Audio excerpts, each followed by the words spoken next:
Okay, YouTube, Michael Bell back from TorrentPerformance, and today we're going to talk a little bit about I believe it's the 5W-50 ATV UTV oil and the 10W-40 ATV UTV oil, and I'm going to have to move some of these lights because my last video, this light right above me, I'll tell you what, I'm starting to get hair challenged, and I appeared very bald, and yeah, my hair's starting to thin out as I age a little bit, but these lights are making it worse. I swear, I can't stand realizing that, man, I might be losing my hair. So, yeah, we're going to get into this today, and the temp has dropped down to about 30 degrees. We got some snow outside, not enough for Christmas, but you know, we'll figure things out.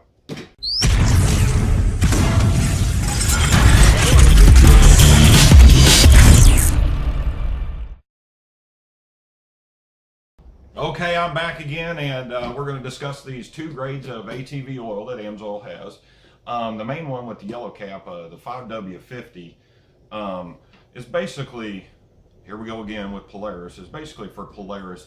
These two oils are used specifically for people that want to stay within their oil grade from the manufacturer's recommended oil. I did a video on the OW20 or OW40. I think it was the 40.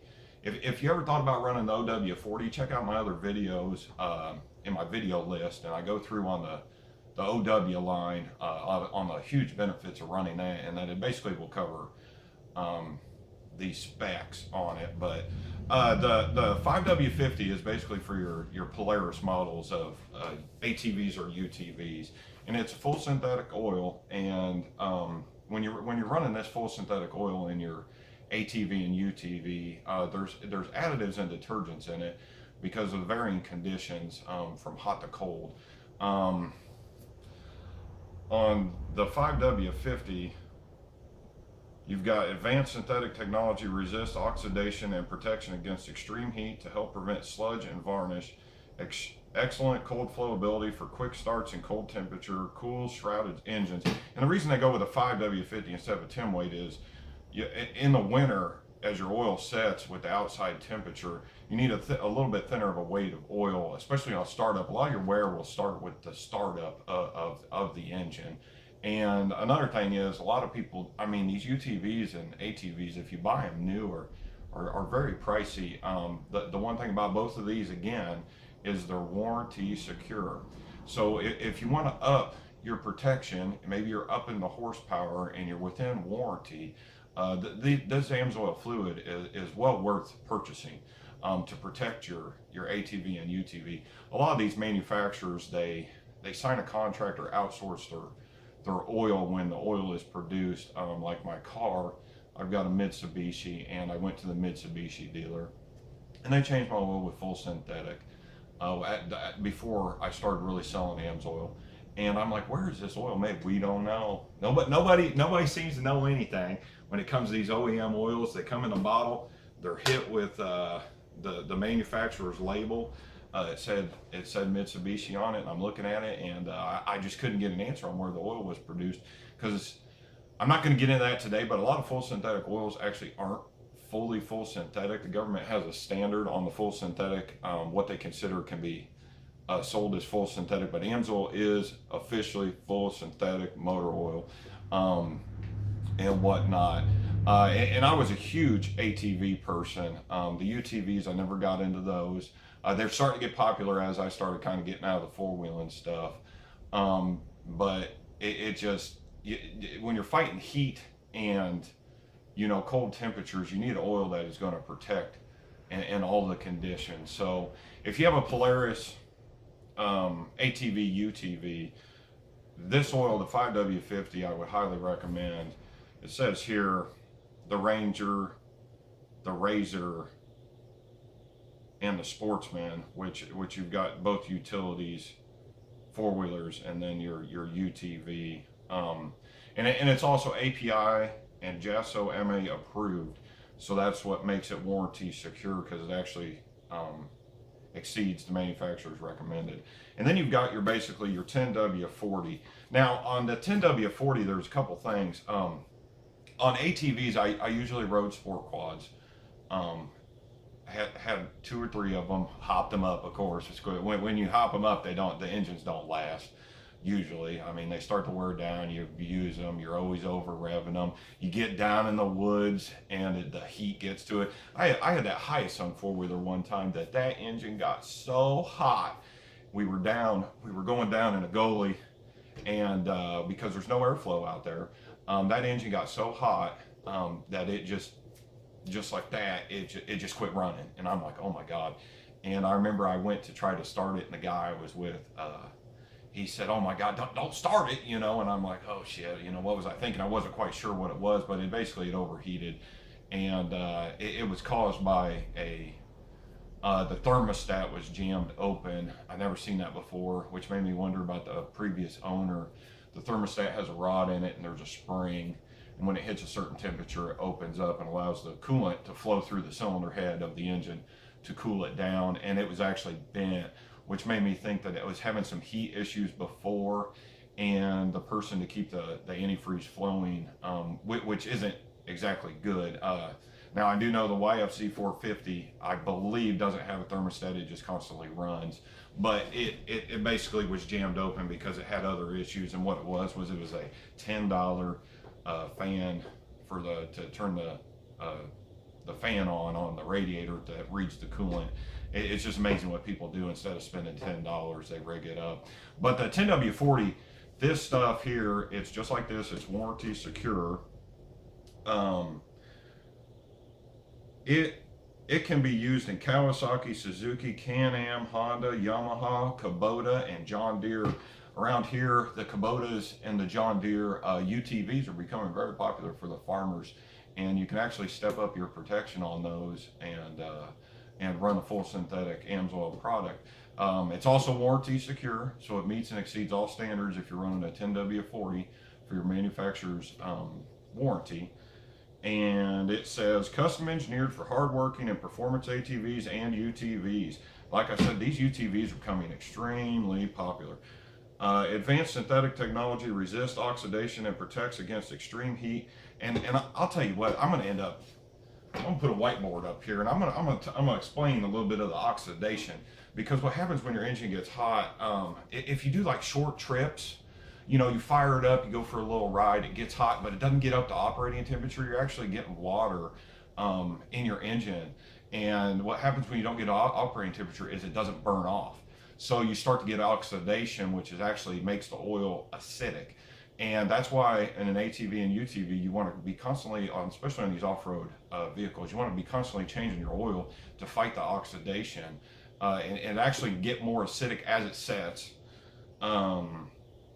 It also helps prevent sludge and varnish, cools shrouded engines. See, that's a big thing too, especially for the guys that ride woods. You know, you could be out in the desert. You know, it gets hot out in the desert or the cold, and you're fighting cool and hot temperatures. I mean, you could be negative weather in Alaska, which I would say run the zero weight oil. But when you go from a hot engine to a cool engine, like for the riding that we would do is we would hit water every once in a while and ride through creeks or get stuck, you know, because I thought I could go through a hole and can't get through a hole, and your engine's going from, you know, 250, 300 degrees, and you hit that water and boom, that metal just cools instantly. And you can, if you don't have a good oil in there, you can damage stuff, not immediately. It does take time, or maybe you're riding and you're not changing your fluids in the amount of time that you should, and your oil isn't, you know, up to par to take that contraction and heat. You can actually damage some stuff or wear the rings down in the pistons. But it also is wet clutch compatible, and that's a big thing for sport quads. Is a lot of sport quads, when you get into utility quads and you have an automatic transmission, you usually have a transmission like a Harley, and then an engine, and then a belt drive system on a utility or UTV. And this stuff's good for wet clutch. You know, a lot of the Japanese big time players in the ATV market are wet clutch because you could just run it all together. Stay-in grade formulation maintains protection. ATVs and UTVs used for hauling, plowing, or conquering tough terrain. Warranty secure. You know, the big warranty secure thing, if you don't want to switch grades of oil, is you need to get an oil that's within that. And you really want to stay within your specs on your oil change intervals if it's based on mileage, which a lot of your UTVs, ATVs have mileage indicators or hour indicators, and stay within your specs. It's just going to keep your engine running better for longer. And if you keep documentation, like usually all my bikes, I keep all documentation on all fluids and work that I do on it. And when you go to resell, that actually helps.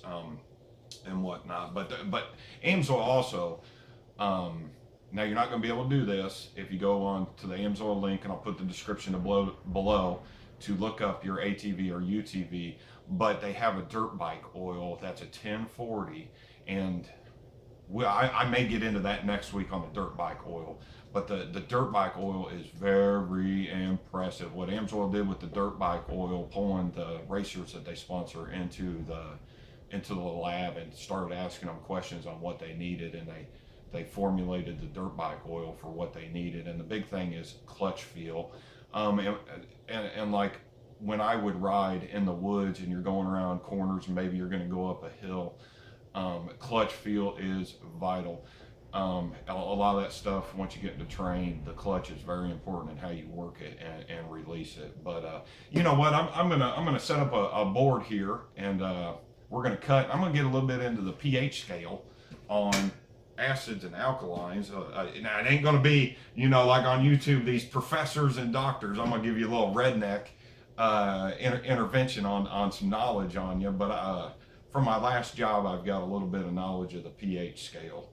When I start talking about this to people, they look at me, especially people that know me, and they're like, I did this, fucking kid. How the hell does he know this shit? But yeah, so we're gonna get into that. I'll get into that for a couple seconds, and yeah. So warranty secure. If you want to stick within your grade, go with these two. And yeah, let's get into the pH scale. Okay, Professor Bell here. I haven't quite got my doctorate degree, but I did get my lab coat, which I did wash and got extremely tight.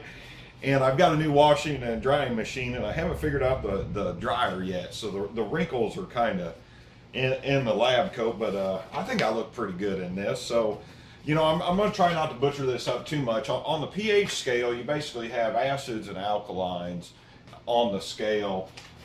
You go from 0 to 14 on the scale, and 7 on the scale is actually neutral. So when you have an oil and whatnot, or any kind of other fluid that is neutral, your pH is actually 7. And for a couple examples, I had to take some notes because I didn't want to butcher this up too much. Just so you know, once you're going toward the acid side, on the chemicals, on the pH scale, an average of 4, your pH of 4 is like a bottle of soda, a lot of acid in soda, and then as you go to 0, it gets stronger, and 2 is considered stomach acid. So, you know, when you're running an oil and you're starting to get oxidation, water in the engine, you have outside particles and whatnot coming into your engine, and as the engine sets and cools off, your oil tends to go toward the acid side. Now, on the alkaline side, 9 is considered baking soda. Baking soda is an alkaline, it's not an acid. If you've ever seen that movie Fight Club, where Edward Norton gets his hand on the table and Brad Pitt pours that acid on his hand, I'm not sure what kind of acid it was. I think it was hydrochloric acid, and it starts burning the skin, and they hold out, and then they put baking soda on it, because basically that acid was probably a 0 or a 1. It's very, very corrosive of an acid. And what you do with an acid, once an acid starts to burn, you've got to try to neutralize it. So you come over and you have to have something that's an alkaline, and you're actually neutralizing the acid to an alkaline, trying to get it to a pH of 7 to neutralize it. And that prevents the acid from, well, being more acidic. So the alkaline coincides with the acid and tries to neutralize it on the pH scale. And 13 on the alkaline side is actually bleach.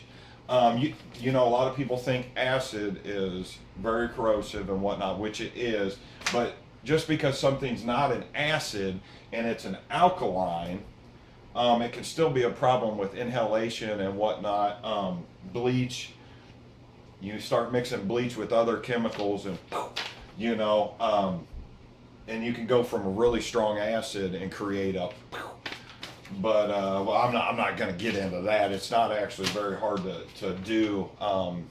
That idiot that did the Oklahoma City explosion used a fertilizer because he had basic science knowledge, and he basically, fertilizer is acidic, and he used a lot of it, which is real sad. But yeah, you get, it's not hard to do.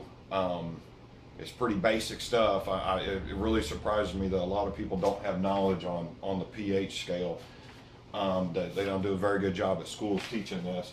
And then your main alkaline will be 14. So when you buy your oil through Amsoil, you know, your oil is a neutral, and I'm going to read off some notes here. Amsoil contains anti-wear agents, chemically react to form a film barrier that prevents metal-to-metal contact and wear. That's an additive that's in the oil, you know, like would be zinc is an additive, phosphorus, which you start getting into the Harley type oils. The 20W-50 that's a major player, and on classic cars, the Z-Rod oil is very high in zinc. And that's for the camshafts, because it's not a roller type camshaft, and you need that extra metal in there to protect the engine. Dispersants help suspend and disperse contaminants in the oil to keep engine surfaces free of sludge and deposits. They fight the buildup of corrosive acids and most efficient at controlling low temperature deposits. And the low temperature deposits would be like your water or anything else that comes in your engine, because the way the engine works is it's sucking air in. Now you do have an air filter, but stuff does get through, and then you're mixing it with gas in the fuel system inside the combustion chamber to make the explosion, to make the vehicle go. And Amsoil is putting the dispersants right in there. Detergents, this is another big one. Detergents help suspend and disperse contaminants in the oil to keep engine surfaces free of sludge and deposits. They are most efficient at controlling high temperature deposits. Once you start getting into the high temperature and you're burning off the contaminants and whatnot, the oil is starting to go toward the acid level. Foam inhibitors reduce the surface tension of air bubbles and cause them to collapse. If you've ever ran the wrong, I put some oil in one time in a four-wheeler and I started getting foam bubbles, and it actually was diesel oil, which can be used in high performance gasoline engines, or, you know, like nitro. I believe nitro engines, you can run a diesel type oil, which contains a lot of zinc and a lot of phosphorus in there to combat this stuff. Friction modifiers can be used to give more slippery characteristics in motor oils. Friction modifiers are used to increase the oil's lube for the purpose of reducing friction and improving fuel economy. That's a big one too. That's basically in every single thing that Amsoil produces. Amsoil is just going that extra mile with their additives in their oil to provide the best protection that you can get down the road. Rust and corrosion inhibitors form a protective barrier over component surfaces to seal out water and contaminants. While most rust and corrosion inhibitors work by forming a physical barrier, some rust inhibitors function by neutralizing acids. You know, once you're at a 7 on your oil and you start getting acidic, those things basically are fighting to keep the oil from going too acidic, to try to keep it neutral. And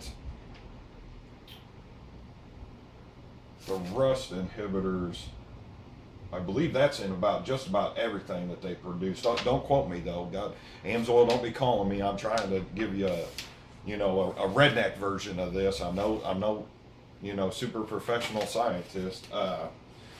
And another thing is, like your car storage, when you go to winterize your car, you want to stabilize your fuel, and I have a good video on that. If you go through my videos and see the stabilizer video I showed water in your gas. And Engine oil within a combustion engine turns acidic when it is left for a long period of time. Once it becomes acidic, it then effectively eats away at the seals. And that can be a problem too when a car is stored for numerous times and the engine oil isn't clean. A lot of people change their oil before the winter, and then when winter's over, they're good to go until their next oil change. Basically, everything you're fighting on this pH scale is acid. Once an oil starts to turn acidic, it'll wear your engine down, and it starts turning it corrosive to where you have to fight it. And that's just another reason Amsoil puts all those additives in there to basically to fight the acid. Now on that ATV UTV oil, you're not extending the mileage on it. They dump heavy in the additives on the car oil, which is 12,000 on the XL now, and 25,000 miles on their Signature series, which is very good oil, and I actually run that in my car now. And I have a video on the oil filters that'll show you what you need to run if you're going to run that oil. You need to run an Amsoil extended mileage oil filter to make sure that you're using that. But yeah, this is pretty much it. 0 is acidic, 7 is neutral, and 14 is your main alkaline. And when you're running Amsoil, you're actually fighting the oil from going acidic, unlike regular oil that isn't full synthetic, which will turn acidic faster because they don't have the additives in there. And yeah, try not to butcher this up, but that's about it. And like I said, I'm gonna have to get another lab coat. This one's a little too tight, but yeah, that's pretty much it. If you have any questions, hit me up on Facebook, and if you want to help support my channel, click the links below and sign up as a preferred customer. Every time you buy as a preferred customer and signed up under dealer number 554-1460, it gives me a little extra cash to come in. I really like making these videos. Last week I didn't know if I was going to continue with this, but yeah, I'm gonna go ahead and continue with this because I've got some other things planned out. I'd really like to wear this vest cut more times. You know, I not that I like dressing up or nothing weird like that, but yeah, so that's about it. Hit me up on Facebook, and I'll put all the descriptions below on the video. And YouTube, I'm out.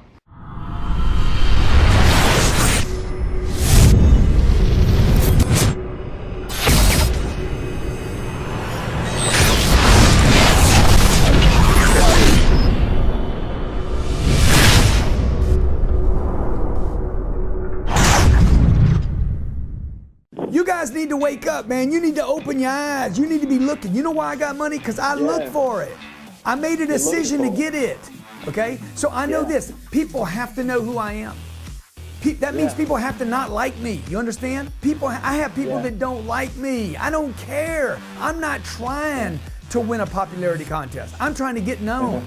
Look, your full attention should be on one thing: make more money.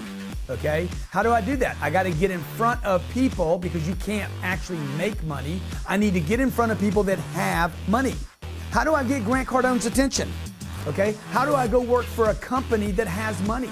How do I work in a company where is the money? The closer I get to the money, the better chance I have of getting the money. You could be at Fort Knox. You could be an armory guy at Fort Knox. There's a lot of freaking money back there. The problem is the guy's not close enough to the money. You understand?